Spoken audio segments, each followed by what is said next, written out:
Glória a Deus. Bom dia, meninas. Tudo bem com vocês? Nós vamos ter um tempo agora, continuando aquilo que Deus já está fazendo, já está falando. Mas antes de nós começarmos, eu queria dizer para vocês que eu ainda acho que tem lá fora o Seja Feliz Hoje. O caminho do contentamento.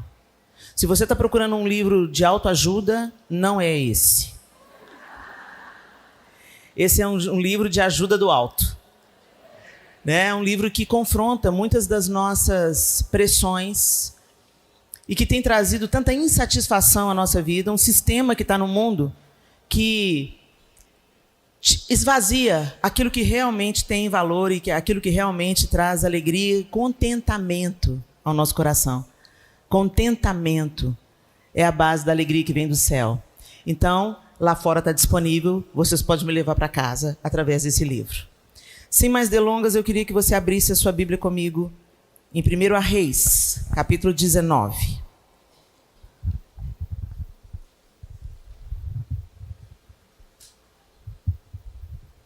1 Reis 19, a partir do verso 1.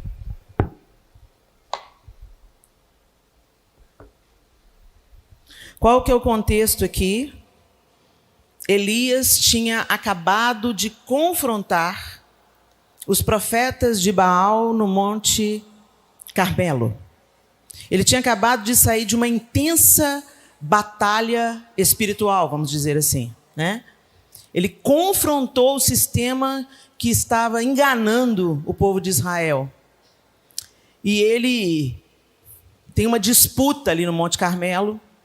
E os profetas de Baal são mortos à espada. Então, não é apenas uma luta entre o bem e o mal, não apenas a manifestação do poder de Deus. Os profetas de Baal, eles invocam, e Elias até zomba, até brinca.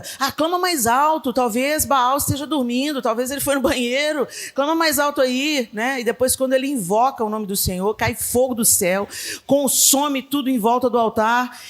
Mas não para aí. Depois, quando você lê o texto, você vê que o próprio Elias foi e tirou a vida dos profetas de Baal à espada. Então, é uma coisa muito densa, muito pesada aquilo que tinha acontecido. Você está nesse contexto. E na continuação dessa história, nós estamos aí no versículo 1 de 1 Reis 19.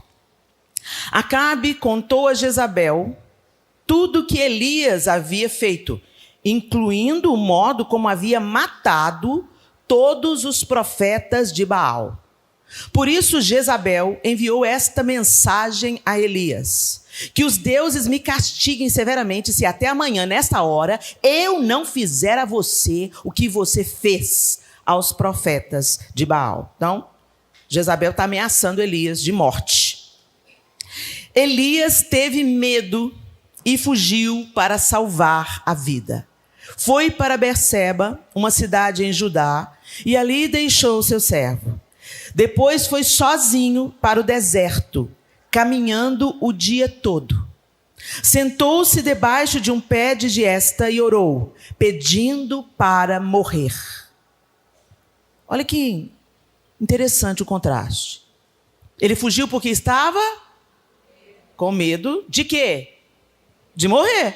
Porque a ameaça foi: eu vou fazer a você o que você fez aos profetas de Baal. Eu vou te matar.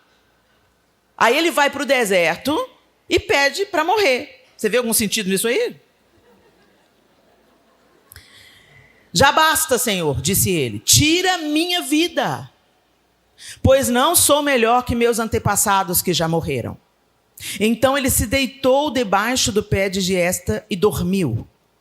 Enquanto dormia, um anjo o tocou e disse: levante-se e coma.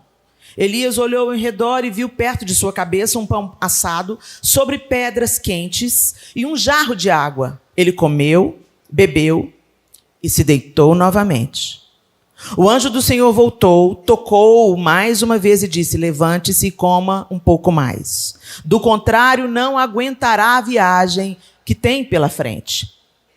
Elias se levantou, comeu e bebeu, e o alimento lhe deu forças para uma jornada de 40 dias e 40 noites até o Monte Sinai, o monte de Deus. Ali encontrou uma caverna onde passou a noite. Senhor, essa é a tua palavra e nós te pedimos, ó Deus, que a tua palavra entre pelos nossos ouvidos. Ache uma terra fértil no nosso coração. Mude o nosso pensamento. E que o nosso pensamento transformado pelo poder do teu Espírito gere em nós uma nova atitude diante da vida. Porque nós não queremos ser apenas ouvintes, semelhantes ao homem que constrói a casa sobre a areia. Nós queremos ser comparados ao homem sábio, que ouvindo e pondo em prática, é comparado àquele que edifica a sua casa sobre a rocha. Em nome de Jesus, Pai. Ajuda-nos pelo poder do teu Espírito. Amém. O que está acontecendo com Elias nesse contexto, gente? Angústia. Depressão. Sintomas agudos. Vocês viram que Elias, com medo de morrer, sai do seu lugar, vai para Berseba, deixa o seu servo em Berseba, ou seja, se isola. Por que ele se apartou do seu servo? Deixou o servo em Berseba e foi para o deserto. E ali no deserto ele deita debaixo de um pé de giesta e dorme. Essas todas são características de pessoas que estão envolvendo um alto nível de angústia na alma, pessoas que estão entristecidas. E quando você vê ele orando ao Senhor, pedindo para tirar a sua própria vida, o desejo de morrer é uma característica forte de depressão. Elias teve depressão, Helena. Mas Elias era um homem de Deus. Gente de Deus tem depressão. Depressão é uma doença. Não é frescura. E não é demônio. Sim, o demônio oportunista como é, baixo como ele é, ele usa a fragilidade da alma humana e busca um momento oportuno para te golpear no seu lugar de fragilidade. Então, se você está frágil nas suas emoções, você está debilitado na sua alma, é justamente essa brecha, essa oportunidade, essa fragilidade, essa vulnerabilidade que o diabo vai golpear, porque ele é um inimigo baixo. Ele não luta nas regras limpas da guerra. Ele te golpeia no lugar onde você já está enfraquecido. E depois da grande demanda espiritual, tem até uma música da Ludmilla Feber que fala, né? Em tempos de guerra, nunca pare de lutar. Ela começa cantando assim: o que vem para tentar ferir o valente de Deus em meio às suas guerras? Que ataque é capaz de fazê-lo olhar para trás e querer desistir? Que terrível arma é usada para tentar paralisar sua fé. Cansaço, desânimo, logo após uma vitória, a mistura de um desgaste com o contra-ataque do mal, a dor de uma perda ou a dor da traição, uma quebra de aliança que é a raiz da ingratidão. Se você está assim, preste muita atenção, ouça o que diz do coração de Deus. Em tempos de guerra, nunca pare de lutar, não baixe a guarda, nunca pare de lutar. Em tempos de guerra, nunca pare de adorar, libera a palavra, profetiza sem parar. O escape e o descanso, a cura, a recompensa vem sem demora. O escape e o descanso, a cura, a recompensa vem sem demora. Então fica claro para a gente, ele tá nesse momento. Ele acabou de sair de uma grande luta. Então a gente fica fragilizado. Toda a energia foi demandada naquilo.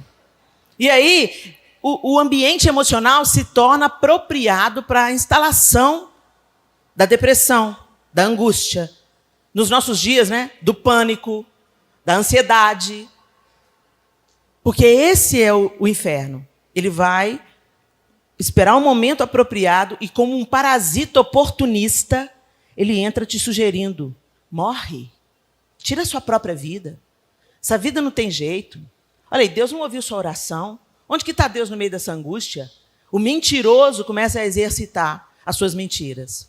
Outros sinais de angústia profunda e depressão, a gente vê aqui, o próprio Jesus, gente, na sua perfeição e santidade, na nossa roupagem humana, ele sentiu angústia até a morte no Getsemane. Os cientistas dizem que quando um ser humano chega a suar sangue, é o estado mais profundo de angústia que o ser humano pode chegar, que faz pequenos vasos que são mais superficiais arrebentarem e ter essa sensação de transpiração, sangue. Então Jesus experimentou também um grau de angústia profunda no Getsemane. Jesus estava endemoniado, gente? Não. Assim como Elias não estava endemoniado, mas sofrendo um ataque do inferno. A gente tem que discernir essas duas coisas. E entender que é preciso a gente buscar na fonte certa, né? E identificar os sinais de esgotamento emocional. E é isso que eu queria dizer para vocês hoje. Porque diante de tantas coisas que a gente está passando, a gente percebe claramente pessoas dentro da igreja, pessoas fiéis, pessoas cristãs, pessoas que nasceram de novo, vivendo num estado de absolutamente desânimo. Um absoluto desânimo, uma descrença, um abatimento, uma apatia. Muitas pessoas, ontem a gente falou sobre a importância e a necessidade da oração. A oração é um combustível. A oração a gente aprendeu ontem que a oração nos coloca num ambiente de conexão e interação com o próprio Deus. É mais do que uma lista de petições, é o lugar do relacionamento. Então a oração precisa ser intencional, exercitada, até que ela se torne, até que a gente comece a comer dos frutos desse relacionamento íntimo, discernindo a voz do nosso amado, sendo dirigido nos nossos projetos pessoais, nos nossos sonhos, nos nossos planos, cumprindo a vontade de Deus, sendo frutíferas na nossa jornada, sendo uma bênção na nossa família. Esse é o propósito de Deus para nós. Você acha que Deus quer te ver assim, oh Deus, oh céu, oh Zé? Não, gente. A alegria do Senhor é a nossa força. A alegria do Senhor é a nossa força. Então nós precisamos de entender que a oração é um desses lugares onde a gente vai beber da fonte, onde a gente vai se renovar. Mas Elias orava, Helena. E olha, gente, estou dizendo que porque você tem uma vida constante de oração, você não vai ter lutas. Mas a gente precisa de entender onde a gente tem aberto oportunidade para o nosso inimigo agir. Então a gente primeiro, isso ficou claro? Uma mulher e um homem de Deus podem ter depressão? Podem ter. Eles estão endemoniados, gente? Eles estão adoentados. Talvez porque, em muitos contextos, muitos líderes, inclusive, estão vivendo processos depressivos, porque vivem num ativismo louco. A gente vive num ativismo louco, na ânsia de fazer o que é certo, na ânsia de atender a demanda do povo de Deus, na ânsia de ensinar. A gente tem que tomar muito cuidado, gente, para cumprir a vontade de Deus e não pegar fardos, porque o fardo do Senhor é leve. Toda vez que começa a ficar pesado, você pode fazer uma autoavaliação. O que é, Senhor, que eu peguei que não era para eu pegar? A gente pensa que a gente ama esse lugar de super mulher. Ainda mais a gente que é mulher, né? A gente gosta de ser chamada de guerreira. Você fulana guerreira. O guerreiro, o que ele faz, gente? Guerreia. O tempo inteiro ele guerreia. A gente pensa que é uma virtude, mas será que é mesmo uma virtude? Sim, eu tenho que estar com a armadura, eu tenho que estar pronta para a batalha. Mas eu tenho que estar guerreando o tempo inteiro? Vai lutar as guerras que Deus tem para você lutar. E tem gente que não faz nada e fica insuflando. Vai lá, faz lá, fala lá. povo te escuta, vai. E aí a bobona pensa, eu vou. E ela que se lanha toda. Então a gente tem que ter discernimento, qual que é a vontade de Deus para nós, qual que é o nosso propósito, o que Deus quer que a gente faça. E para isso a gente tem que habitar o lugar da oração e da comunhão absoluta com Deus e com o Espírito Santo. Amém? Uma característica que tem aqui é que Elias deitou, foi para o deserto. Primeiro ele se isolou. Quando você não quer ver gente, quando você não quer estar com gente, quando você foge das reuniões de família, quando você fala assim, não quero no culto não, vai ter um tanto de gente lá, eu vou assistir pela internet. Gente, o isolamento não é benéfico. Existem momentos estratégicos. Jesus mesmo, em algumas ocasiões, se retirava para estar a sós. Eu sou uma pessoa que eu descanso ficando sozinha. Escolhendo a dedo as pessoas que ficam perto de mim. É aquela pessoa que não vai ficar me enchendo a paciência, não vai perguntando onde eu estou. As pessoas que ficam confortáveis com o meu silêncio. Não, mamãe está bem, ela só está calada. O que é raro. Então, quando eu fico em silêncio, é um sintoma de que eu estou esgotada. Então, eu preciso de um tempo para descansar, para me isolar. É assim que eu recarrego as minhas baterias. Mas se isso se prolonga, se eu descanso e eu não quero voltar para a comunhão, eu não quero estar à mesa com os meus irmãos, se eu estou querendo me isolar, isso é um sintoma que a gente tem que prestar atenção. Elias foi para o deserto, deixou o seu servo em Berseba e foi para o deserto. Ficou sozinho. Qual foi o próximo passo? Dormiu. Exausto. Um sintoma de depressão. A pessoa só dorme, nunca é suficiente. Ela quer ficar dormindo. Toda hora ela quer dormir. Um sintoma que nos alerta também de que Elias estava passando por algo sério. Mas olha que lindo. Normalmente, quem tem depressão não quer comer. Verdade ou mentira? Normalmente, a pessoa não quer comer. Ela não quer nem tomar banho. Quem está numa depressão severa não tem força nem para levantar e tomar banho. Mas vem o anjo do Senhor e fala, levanta, come e bebe. Jesus é o pão. Jesus é a fonte da água da vida. Então, quando você fala assim comigo, Helena, não estou conseguindo nem orar. Eu quero ser o anjo do Senhor na sua vida hoje. Levanta, come e bebe. A gente não come e bebe só quando tem vontade, gente. Quando você está doente, você não tem vontade de comer. Você não tem vontade de beber. Mas você sabe que se você não comer e não beber, você vai piorar. É verdade ou mentira? Porque o que você come e você bebe vai dando estrutura para o seu corpo lutar contra a doença. E espiritualmente não é diferente. Você precisa se levantar e mesmo sem vontade. Nós não vivemos para sermos controladas pela nossa vontade. Nós vivemos para obedecer aquilo que a gente sabe que vai trazer vida para a nossa vida. Então, você não ora quando você tem vontade, você não lê a Bíblia quando você tem vontade. Você põe para dentro, mesmo não entendendo o que você está pondo para dentro. Quando você põe um prato de comida, você não sabe onde que está a vitamina C, a vitamina D, onde que está o selênio, onde que está o ferro. Normalmente, você não sabe, a não ser que você seja um especialista no assunto. Mas você tem uma intuição do que faz bem para a saúde e do que faz mal para a saúde. Então, quando você está doente, você come o que faz bem para a saúde, o que vai te dar capacidade para resistir à doença, lutar, os seus anticorpos reagirem à doença. Por isso que é tão primordial, gente, a gente ser intencional e perseverante para construir uma vida onde a gente põe para dentro a palavra de Deus. No momento, você não está entendendo nada.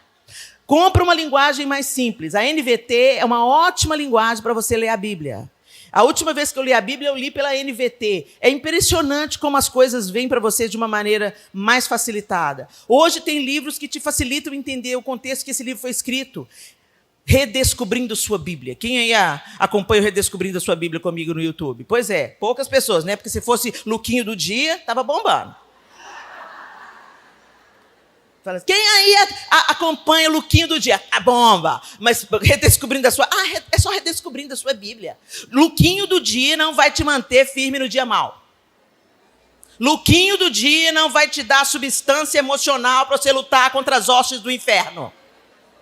Vai se vestir da sua armadura, da couraça da justiça, do capacete da salvação, dos pés do evangelho da paz, a espada do Espírito, o escudo da fé, e esse revestimento desse look poderoso, ele vem das Escrituras Sagradas. Então põe para dentro, mesmo que não seja no dia da adversidade, você será sustentado pela verdade de Deus, que emana das Escrituras. Come e bebe. Levanta, come e bebe. Aí ele come, bebe e dorme de novo. E o anjo vem de novo. O Senhor sempre insiste com a gente. Você tá ouvindo eu falar para você ler a Bíblia e orar já tem anos. Quem me acompanha mais de perto aí já escuta isso. Meu Deus, a Helena está fanática. Não, gente. É porque eu tenho descoberto na minha própria vida que eu só não sucumbi porque eu tenho comido pão que vem do céu, que é a palavra, e eu tenho bebido a água que vem do Espírito. O rio de Deus é que nos mantém firmes. Não é porque a gente é boazinha. Helena, às vezes algumas mulheres chegam para mim, Helena, você é tão forte, tão admirável, você sabe de nada, inocente. Minha força vem de um Deus que faz milagres.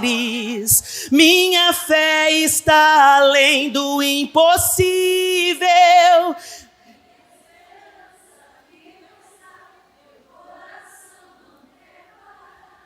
Mas não é tarde para se sonhar. Pois é, mais uma característica. Quando você não se alimenta de Deus, você perde os sonhos. Você fica vagando por aí. O pessoal fica assim, qual que é o meu propósito? Eu não sei o meu propósito. Ô, gente, o seu propósito é viver na presença de Deus, é manifestar quem Deus é torná-lo conhecido entre as nações da terra, é proclamar as boas novas de salvação e aguardar que Ele vem e Ele reina, Ele é poderoso e todas as coisas serão restauradas e não haverá mais choro, nem lágrimas, nem morte. E nós estaremos em plena comunhão com Ele. O nosso propósito é anunciar isso, a esperança, a esperança, a esperança e a esperança. E viver de uma maneira alegre e esperançosa, no meio da escuridão. E isso só é possível quando somos empoderados pelo Espírito Santo de Deus, pela Sua palavra e pela verdade que nos liberta das mentiras e dos enganos de Satanás. Então, qual que é a contraofensiva do inferno? Te tirar o apetite pela palavra, te tirar a disposição para orar e te encher de snack. Snack é belisquete, porcaria. É gostoso para o paladar, mas é porcaria. Não te fortalece, te inflama. Né, Elaine? Você acha que a gente está fino assim porque a gente está fazendo dieta para ficar fitness? Não, gente, porque, como eu testemunhei ontem, uma doença grave bateu na nossa porta. E aí vira uma chave. Estou cuidando bem do templo do Espírito Santo? Estou vivendo a vontade de Deus? Ou o meu Deus é o meu estômago? Sou dominada pelo... gente, mas crente não fuma, não bebe, mas come pra caramba. E a gente acha isso uma piada engraçadíssima. O diabo está nos destruindo porque está enchendo a nossa pança. Eu não levo eles para o pecado do adultério? Não consigo fazer ela sucumbir à pornografia? Não consigo mexer nessa estrutura aí da mentira na vida dela e da verdade? Então, peraí. Deixa eu pôr na frente dela um prato que ela gosta. E açúcar vicia mais do que cocaína. E a gente fala mal dos viciados, mas não deixa o açúcar de jeito nenhum. Porque a gente tem crise de abstinência. Não posso parar de tomar café, Helena. Dá dor de cabeça, Helena. Crise de abstinência. O que será que o apóstolo Paulo queria dizer quando o Deus deles é o ventre?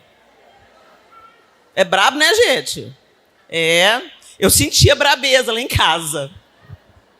E aí o que eu descobri? Que eu estava exausta. Eu queria parar de ministrar, queria parar de viajar, porque o meu cansaço estava enorme. Eu estava toda inflamada. Eu estava com um esgotamento emocional. É isso que o diabo quer. Ele quer te tornar inútil. É questão de vida ou morte, gente. Esse congresso chama cura. E a gente vai sair curado, amém?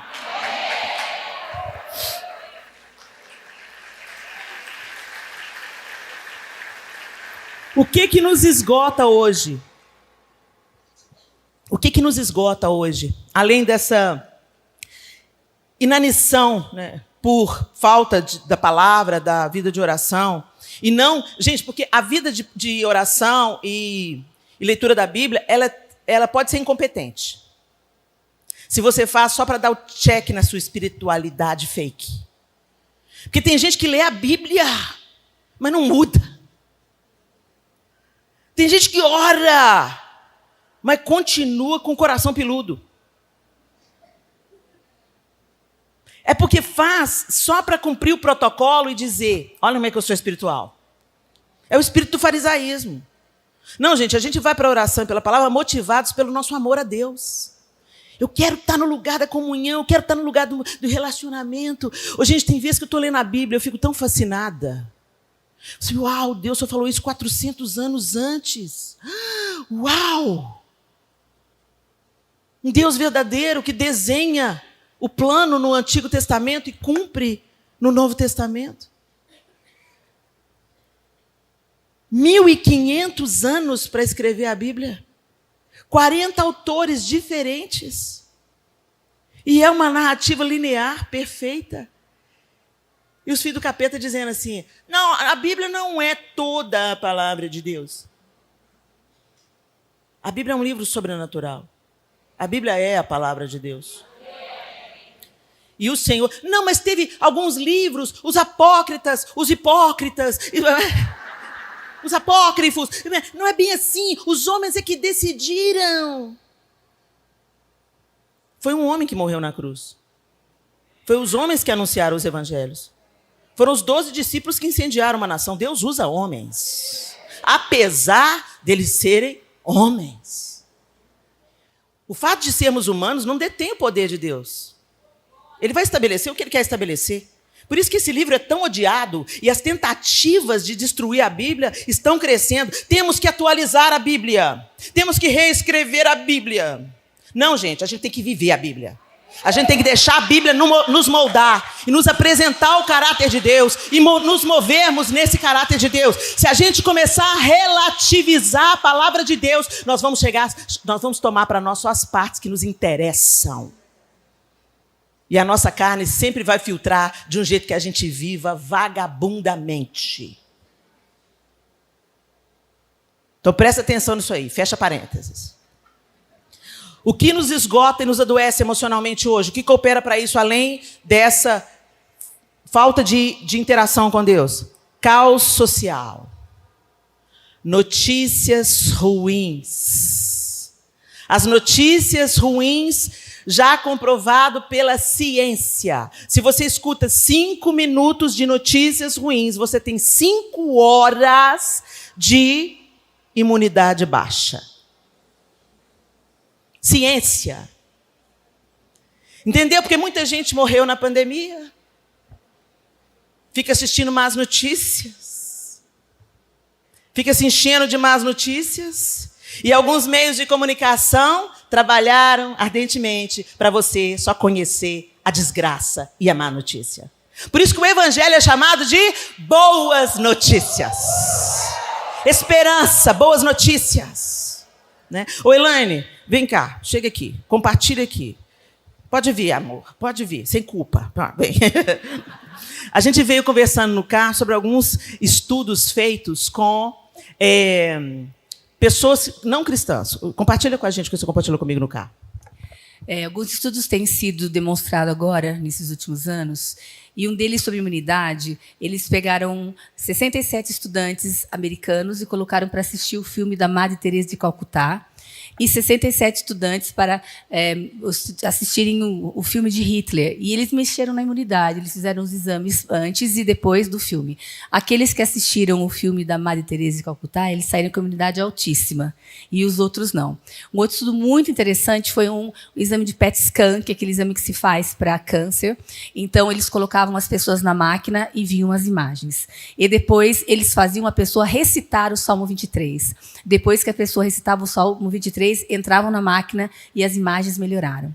E assim por diante. Oração também, na UTI durante a pandemia. As pessoas que receberam oração não foram entubadas e saíram da UTI. E as pessoas que não receberam oração, muitas delas morreram. Isso tudo é estudo científico, não é estudo de pessoas cristãs, são estudos seculares, mas que têm demonstrado que a Bíblia, ela tem razão de tudo. Amém? Obrigada, minha linda. A gente tem que prestar atenção no que enche os nossos olhos e entra pelos nossos ouvidos. Porque essa tem sido a mesa de Satanás para adoecer o corpo de Cristo. E ontem eu confessei para vocês aqui a minha vulnerabilidade. O que o meu corpo produziu, e eu não estou justificando também a minha carnalidade, o meu temperamento, mas o meu corpo produziu uma resposta ruim a uma série de más notícias que eu fui recebendo. Quando eu fui recebendo e tendo acesso às imagens de violência, aquilo que o povo de Israel passou, e a reação do mundo como se isso fosse nada, isso foi me enfurecendo de tal maneira que quando eu encontrei alguém que pensava diferente de mim, eu reagi de uma maneira agressiva. Então não pense você, gente, que o que você assiste, o que você vê, o que você contempla, não muda aquilo que está dentro de você. Você pensa, você recita o Salmo 23, o Senhor é o meu pastor, nada me faltará. Ele me faz repousar em pastos verdejantes. Você começa, e isso muda um exame de imagem. Você ora por uma pessoa, você impõe as mãos sobre uma pessoa e ora por ela. Isso melhora a resposta dela a uma enfermidade. Estudos científicos, isso sem mostrar o que a gente sabe que acontece no mundo espiritual. A gente crê nisso. Mas a gente se alimenta do caos social. Tem crente que adora ver programa sensacionalista. Tem gente que busca, e hoje nós temos muito mais informação do que a gente tinha há 10 anos atrás.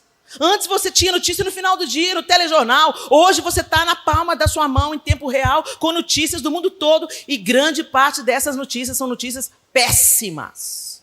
A guerra, a opressão, o crime, a maldade está vencendo, a injustiça está vencendo. E a gente vai pondo isso para dentro da gente, e a gente vai ficando entristecido, a gente vai ficando fragilizado. E aí o inferno prepara o terreno e vem e começa a plantar alguns pensamentos em você. Está valendo a pena mesmo se vir esse Deus? Esse Deus não está fazendo nada. Se Deus é tão amoroso assim, por que vocês estão assim vivendo isso tudo? Por que você está passando por isso? Deus não é amor. Outro fator é o fator escatológico. Tem gente aí que só fica assistindo as notícias das escatologias. Ô, gente, e é pra gente ler o Apocalipse e ter esperança. É pra gente ler o Apocalipse, Jesus está vindo aí, a bagaça vai consertar, Jesus vai debelar o mal, Jesus vai acabar com isso tudo. Não, a gente lê a Bíblia e ao invés da gente lembrar de e já não haverá mais lágrima, nem dor, nem pranto. E haverá uma grande multidão de branco dizendo, digno é o cordeiro que foi morto de receber. Gente, a gente fica, nossa, os cavaleiros do Apocalipse, a desgraça, a tragédia, abriu um selo, quebrou um selo, ai meu Deus, agora, é a guerra, é Gog e Magog, não é Gog e Magog, e os canais do YouTube que falam sobre isso, tá só bombando, e os crentes se alimentando de desgraça, de tragédia, e fazendo estoque de comida, e pensando no abrigo antinuclear. Não, gente, é tempo da gente engrossar as fileiras do Evangelho, é tempo de você usar a sua rede social, encorajar o povo a ler a Bíblia, evangelizar, agora que a gente tem que ir falar a esperança, Jesus Cristo, Jesus Cristo, Jesus Cristo. Mas a gente está ficando, ai meu Deus, será que eu aguento? Senhor, eu já vi crente falando, Jesus, você podia me recolher antes? Porque eu não vou ter estrutura para ver isso não.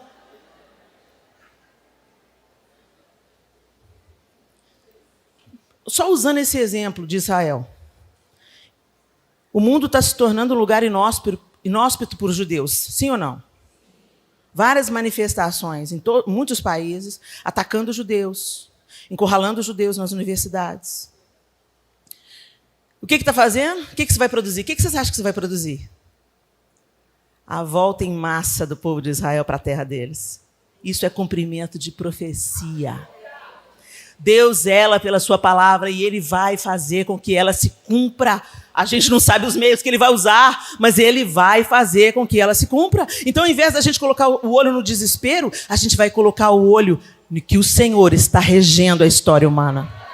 Ele não está medindo força, Ele não está num cabo de guerra com Satanás, não, gente. Ele é criador, Satanás é criatura. Ele não está num cabo de guerra com Satanás, Ele é poderoso. E se a gente está passando pelas coisas que a gente está passando, isso, inclusive, tem que servir para tirar a gente desse evangelho mimizento, autocentrado, egoísta, e a gente entrar e engrossar as fileiras. Vamos anunciar o evangelho para nós abreviarmos a vinda do nosso Senhor Jesus Cristo. Outro fator é o fator psicológico. Várias disfunções psicológicas estão sendo já diagnosticadas no nosso meio. As pessoas estão se tornando emocionalmente frágeis. Tem gente que aguenta mais o trampo, tem gente que não, porque cada um de nós é muito individual. Cada um tem uma estrutura. Então não dá para se dizer, fulano é muito molenga. Não, é a estrutura dela. Tem gente que vai guerrear batalha, literal, batalha mesmo. Vai matar a gente, entendeu? Sente, mas volta, mas é um guerreiro. Tem uma estrutura de guerreiro. E tem gente que é só coração. Se vai para uma guerra dela, vai matar, vai morrer. Se volta para casa, nunca mais vai ser uma pessoa normal. Fica disfuncional, emocionalmente disfuncional. Porque cada um de nós tem uma estrutura psíquica. Então, a gente tem que entender, quando a gente está apresentando sintomas, e buscar ajuda. Psicólogo, psiquiatra? Isso não é de Deus, não. Se você tem um problema no coração, você não vai buscar um cardiologista? Por que você acha que Deus deu sabedoria ao homem, conhecimento ao homem, para ele fazer psicologia e psiquiatria? Porque ele sabe que nós estaríamos inseridos em um tempo muito difícil, de muitas demandas, e que nós precisamos de ajuda. E está tudo bem precisar de ajuda. O que não está tudo bem é você ir varrendo a sua dor para debaixo do tapete, fingir que não está acontecendo nada, e depois mandar uma bala na cabeça. É isso que não está bem, gente. Não é frescura, não é falta de espiritualidade. Você procurar fazer terapia. Não é frescura, não é falta de... Se o seu psicólogo falar assim, olha, você está num estado agudo de autodestruição, você precisa de uma ajuda medicamentosa, você precisa de um psiquiatra. Psiquiatra é médico de doido. Não, é médico para você não ficar doido. Amém? O fator físico. O que acontece? Quando nós estamos com os nossos hormônios em desequilíbrio, quando nós estamos com o nosso corpo inflamado, o cérebro não está fora do corpo, não, gente. Se o meu corpo está inflamado, o meu cérebro está inflamado. Os meus nervos estão inflamados, meus músculos estão inflamados. É o todo. E aí, gente, existe até dietas que vão te ajudar a vencer a depressão. Existe um grupo de alimentos, de suplementos vitamínicos para te ajudar a vencer a depressão. Então, a gente vê que a gente é um ser integral. Então, a gente precisa de cuidar do nosso corpo, sim. Esquece um pouco a estética. Vamos sair desse fantástico mundo de Barbie e vamos entender os nossos objetivos. Não é fazer a dieta da lua, a dieta do ovo, entendeu? É comer coisa boa. É desprezar o que te inflama. Tira a lactose, tira o glúten, tira o açúcar. Isso te inflama. Aí você está mal. Vou comer um chocolate. Uma barra desse tamanho. E é isso que o inferno quer. Gente, olha aqui, ó, se eu sou o inimigo, o inimigo, eu quero destruir um povo, eu quero acabar com o povo, o que eu vou fazer? Eu vou estudar esse povo para traçar contra ele uma estratégia. Sim ou não? Então, se eu não te destruo através do álcool, porque crente não bebe, eu te destruo através da comida. Vocês estão entendendo, gente? Através da preguiça. Vai malhar nada. Isso é vaidade. Já foi provado que musculação impede a demência. cientificamente.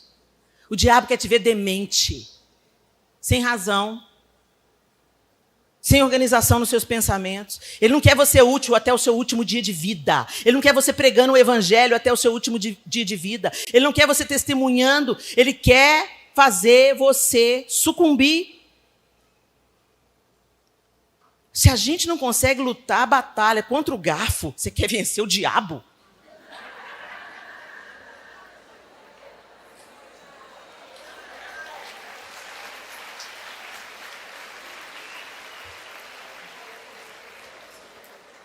O fator espiritual. O mundo espiritual é uma realidade. Há uma guerra constante entre a nossa carne e o nosso espírito, que foi regenerado em Deus.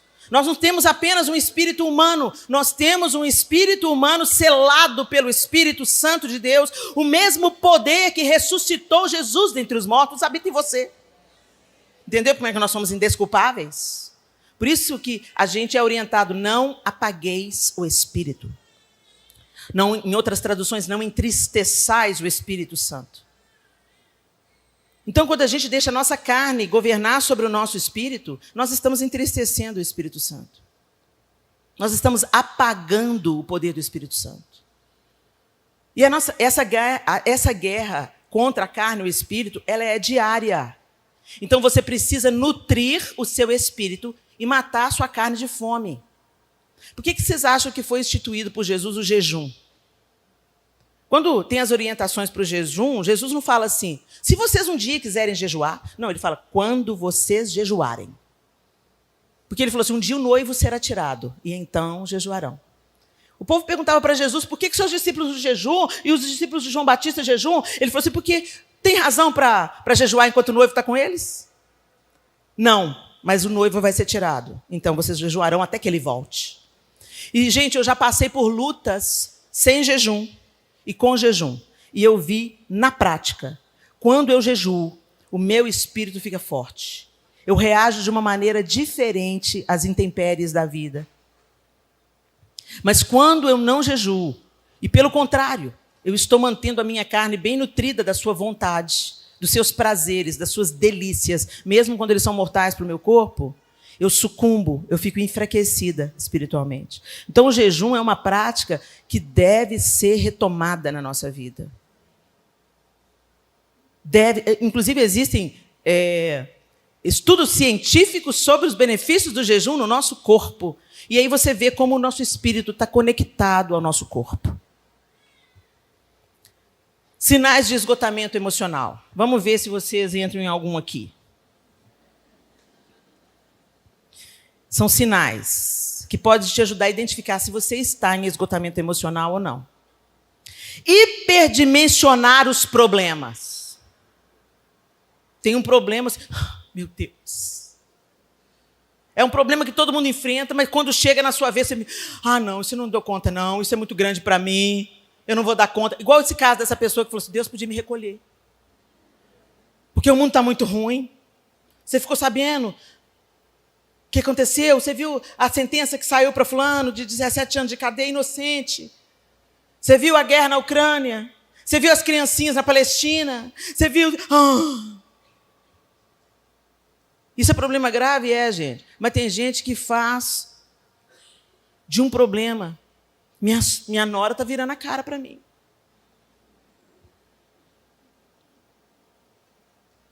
Minha irmã fez fofoca com meu cunhado. Aqueles problemas que a gente lida na família, aquelas picuinhas, aquelas bobeiras, e de repente aquilo te paralisa. Vira uma guerra mundial dentro de casa. Hiperdimensionar os problemas e minimizar as coisas boas. Respira aí. De novo. Você acordou hoje. Você está respirando sem a ajuda de um aparelho. Vocês estão me vendo? Estão me ouvindo? Às vezes não com seus ouvidos, mas pelas mãos de uma tradutora. Olha que bênção. Gente, nós temos muitas dádivas. Mas a gente trata como uma coisa comum. Quem levantou hoje e foi no banheiro sozinho? Ninguém? Você fez xixi sozinho? Que bênção. Quando você tem sede, você toma água? Tem água para tomar? Que privilégio. Quando vocês saírem daqui, vocês vão almoçar? Oh! Parece ordinário? Mas tem gente agora que não tem comida para comer. E não sabe quando vai comer de novo. Agora, no mundo, nesse mundo que a gente vive. A gente minimiza as coisas boas como se elas não fossem dádivas. Você não presta atenção, você só está prestando atenção na desgraça, na tragédia, no problema, naquilo que não está do jeito que você quer. E você não presta atenção nas dádivas, na bondade de Deus. Em ter um chuveiro com água quente ou água fria, do jeito que você preferir. Você escolhe a temperatura da água. Que luxo! Você tem sabão cheiroso para tomar o banho. Desodorante. Oh, que maravilha! Mas a gente trata isso tudo como se tudo fosse nada. Tem gente lá na Palestina agora que só queria ter um chuveiro e um prato de comida. Saber o que precisa fazer, mas sem ânimo para fazer. Esse é um sinal. Você sabe o que você tem que fazer. Você já identificou que isso é bom para você, mas você não tem ânimo. Eu não consigo. Eu não tenho ânimo. Isso é um sinal de esgotamento emocional. Você busca isolamento, quer ficar longe das pessoas, a característica de Elias.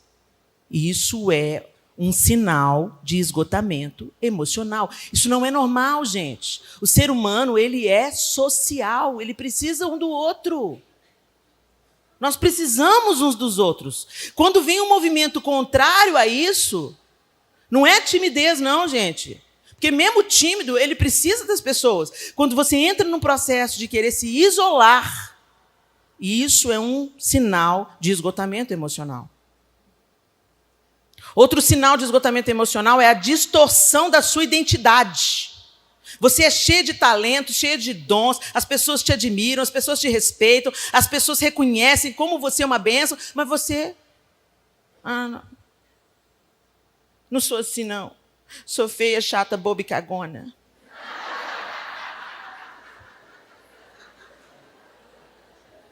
É uma distorção da sua identidade, de quem você realmente é.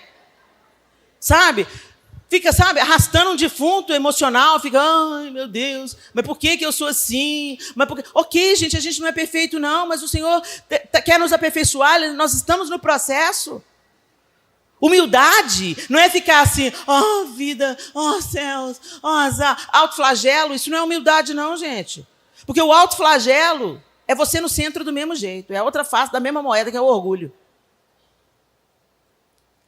Tem tanta gente, tanta mulher linda, falando, eu sou horrível.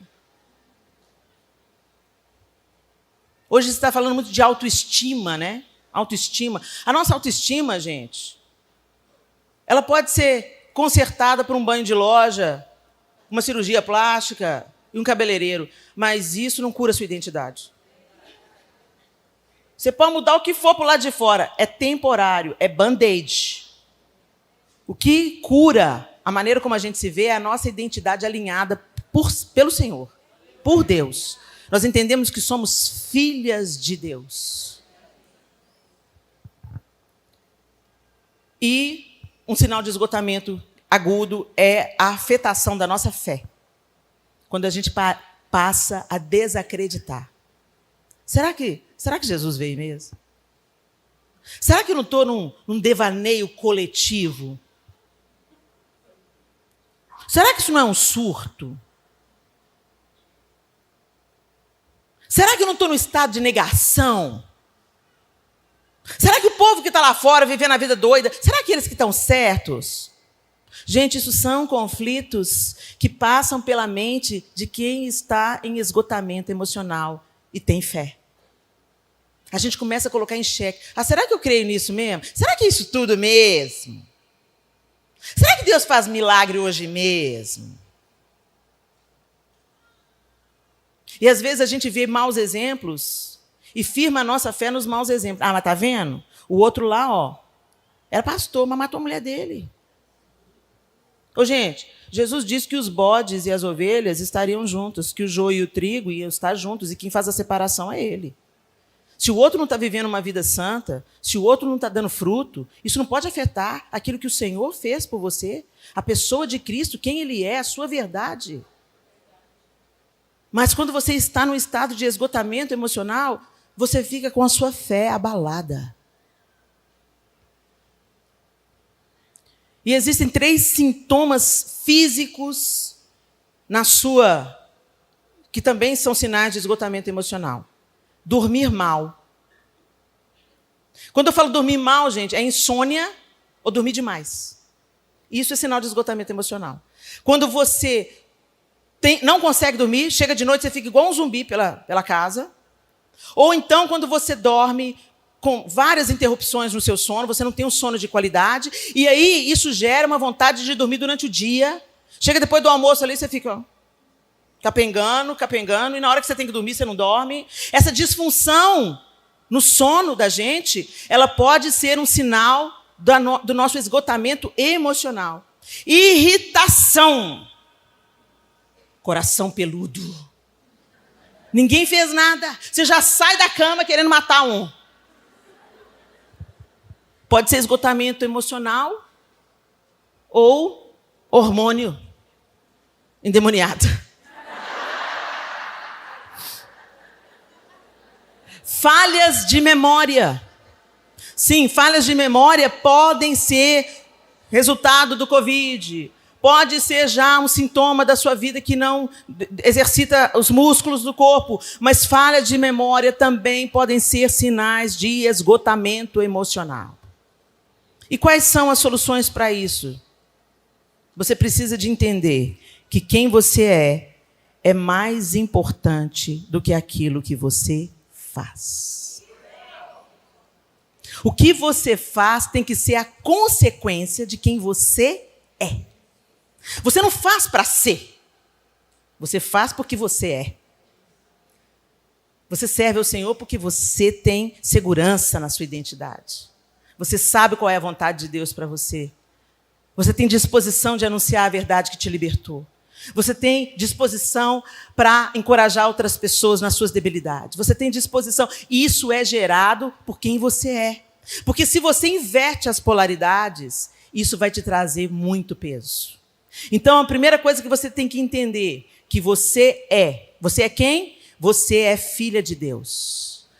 Foi redimida pelo sangue da cruz. Você foi reconectada com Deus Pai.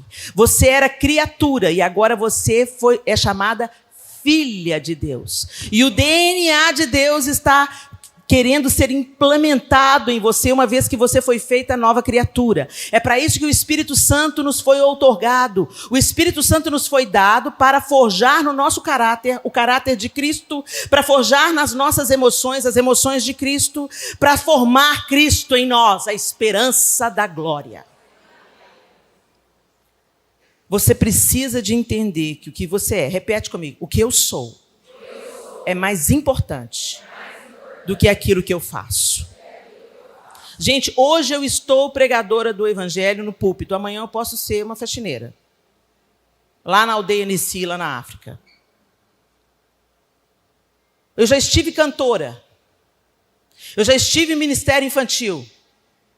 Eu já fiz evangelismo na praça. Não faço mais isso. O Senhor está me usando hoje de uma outra forma. O que eu faço não me define. Quem eu sou define o que eu faço. Gente, não inverte isso. Porque senão, quando você for desprezado, quando você for rejeitado, quando o que você faz não for aceito, você vai adoecer emocionalmente. Você vai culpar as pessoas, você vai se revoltar contra a igreja. Ninguém me reconhece, eu dei o meu sangue, eu me entreguei. O que a gente faz para Deus, toda obra no Senhor não é vã. Mas aquilo que a gente faz tentando achar cura para a nossa identidade, o diabo vai usar exatamente isso aí para te ferir. Abre o seu olho. Descansar. Enquanto eu descanso em Deus, Ele me dá tudo que eu preciso é descansar, confiar, entregar todo o meu cuidado a Deus, repousar, colocar minha esperança em Deus. Descanso não é preguiça.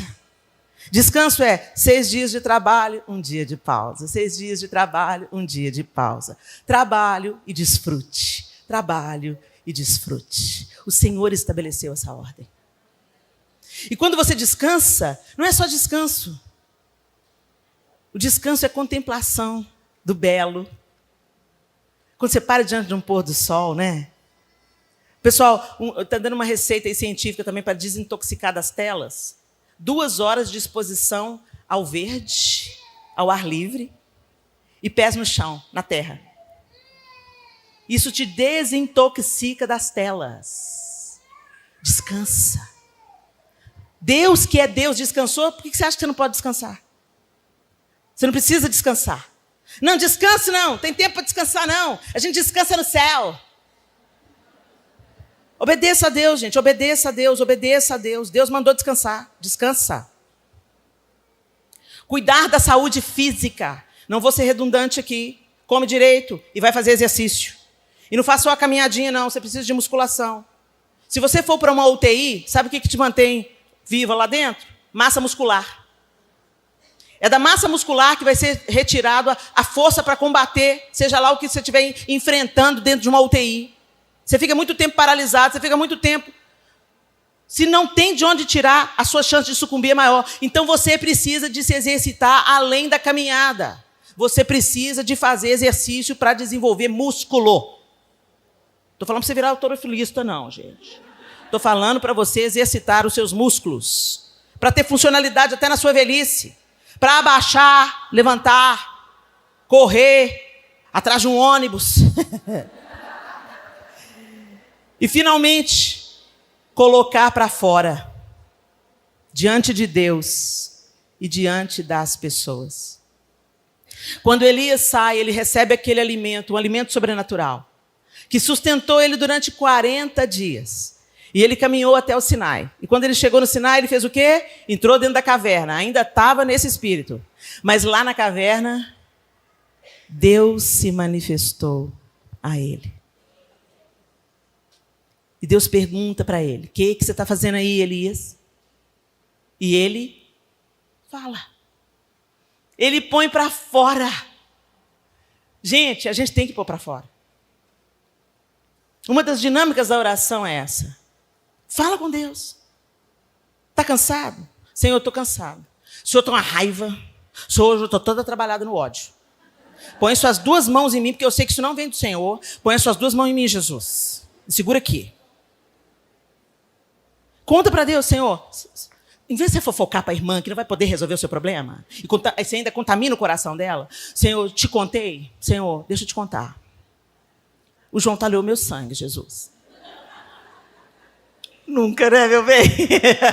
Pior que é até difícil de eu falar desse homem. Ô, Senhor, um dos meus filhos talhou meu sangue, Jesus. E, Senhor, eu vou confessar para o Senhor, meu coração está peludo, eu estou a fim de dar uma voadora nele. Estou a fim de falar umas verdades na cara dele, entendeu?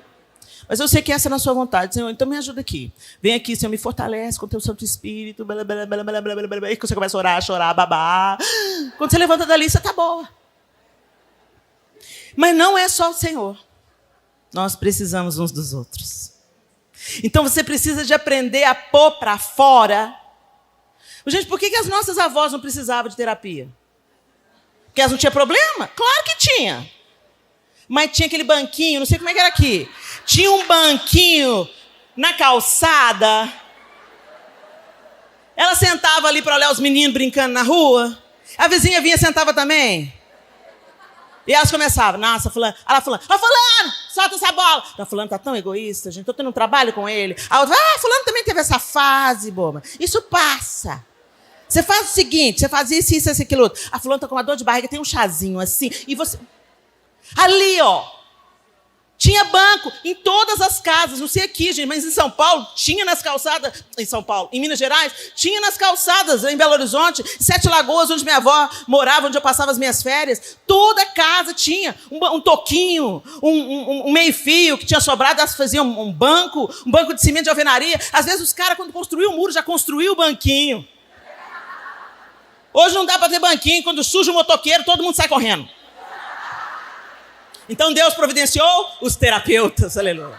Ou a mesa.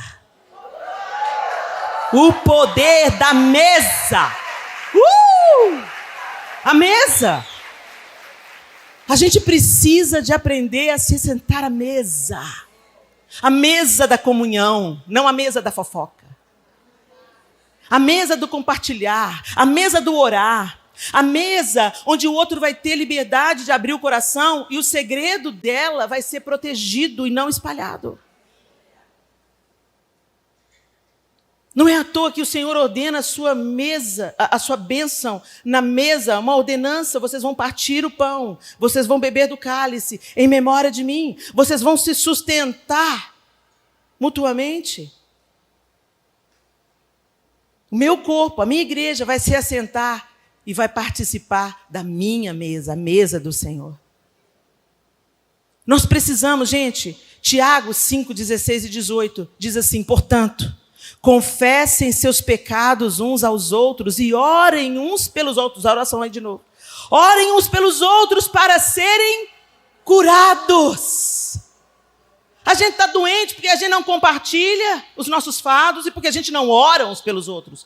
Deus mudou a sorte de Jó enquanto ele orava pelos seus amigos. A oração também é o lugar da nossa cura. A oração de um justo tem grande poder e produz grandes resultados. Nós não somos justos por nossa conta, não. Nós somos justos porque fomos justificados em Cristo. Elias, olha aqui. Tiago citando Elias. Elias era humano como nós. E, no entanto, quando orou insistentemente para que não caísse chuva, não choveu durante 3 anos e meio. Então ele orou outra vez e o céu enviou chuva e a terra começou a produzir suas colheitas. Tiago está nos encorajando a liberar o que os cientistas chamaram de um campo magnético que atinge até 2 metros. Se sente na mesa, conversa o que edifica, e orem uns pelos outros. Confessem as vossas culpas. Crie um ambiente na sua casa de ouvidoria, de poder falar. Você sabe em quem você pode confiar. Gente que já te deu sinais de maturidade na fé. Gente que vive uma vida coerente. São poucas, mas elas vão se tornar mais, porque você vai ser transformada, amém? E aí você se cerca dessas pessoas e você vai colocando para fora. Coloca para fora. Que o que você não coloca para fora adoece suas emoções, que adoecem o seu corpo. Tantas doenças psicossomáticas. Não menospreze o poder de uma alma ferida. Ela tem um poder destrutivo enorme. Por isso que o Senhor instituiu o perdão, a confissão, para que a gente caminhe curadas e curando, em nome de Jesus. Feche os seus olhos.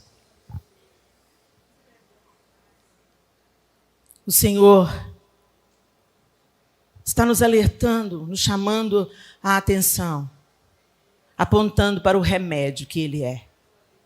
A palavra de Deus é remédio. É a palavra que nos instrui a confessarmos os nossos pecados, as nossas faltas, as nossas debilidades. É a palavra que nos instrui a orarmos uns pelos outros. É a palavra que nos instrui a buscarmos a mesa da comunhão. Em tantos trechos, Jesus fez milagres à mesa. sentado à casa de um pecador, à mesa da casa de um pecador. Lá em Apocalipse ele fala: eis que estou à porta e bato, se alguém abrir, eu entrarei e cearei com ele e ele comigo. Fala da comunhão da mesa. O Senhor está nos chamando para uma vida diferente, e eu quero usar esse momento para você fazer uma análise. Feche os seus olhos. Procure não se movimentar.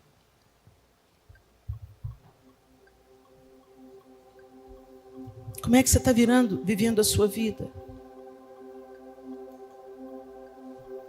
Se esgotando, tentando agradar a Deus com o seu trabalho, tentando ser através daquilo que você faz. Tão antenada com as notícias do mundo e não antenadas com as notícias do céu. Como nós ficamos esgotados. A gente não tem estrutura para isso, não, e a gente precisa se voltar para o Senhor. Seus esforços não compram Deus. O seu desgaste, a sua intensidade. Muitas vezes a gente mascara o desejo de ser aceito, a nossa carência, buscando trabalhar. A gente tem que se reconciliar, entrar nesse relacionamento, interagir com Deus. E naturalmente, o fruto vai explodir na sua vida. Quando você pensa que não, você está abraçando alguém que você não conhece. Quando você pensa que não, você está orando por aquela mulher que não podia engravidar. Quando você pensa que não, Deus está te levantando dentro de um banco, dentro de um supermercado. Quando você pensa que não, alguém que nunca te viu fala assim: o que você tem? Tem uma paz que vem de você. O fruto que o Espírito produz em nós não pode ser produzido por nós mesmos. A gente cria um ambiente favorável, a gente se volta para Ele, a gente fica aos pés como Maria ficou, a gente abandona a cozinha. Marta ficou tão preocupada com a cozinha, com o serviço. Era uma preocupação legítima, mas Maria escolheu a melhor parte. Você carrega o nome da família? Você carrega o nome da família. Quando a gente carrega o nome da família, nada tira esse nome da gente. Não é o que você faz ou o que você não faz. Se os meus filhos se rebelarem, eles vão continuar tendo Tanuri no nome deles. Eles vão continuar fazendo parte da minha família. Vocês estão entendendo? Você carrega o nome da família. E é isso que te torna aceitável diante de Deus. Você foi reconciliada, você agora é filha. Então se assente à mesa, descanse, se desconecte um pouco. Você não precisa ser tão bem informada, não. Você precisa ser bem informada das notícias do céu, da esperança vindoura, para você ser um propagador de esperança. Num mundo em depressão e desespero, Deus está contando conosco para ser sal e para ser luz, para fazer a diferença. Mas para a gente fazer a diferença, a gente tem que se alimentar dele e vivermos em comunhão uns com os outros. Amém? Obrigada, Senhor.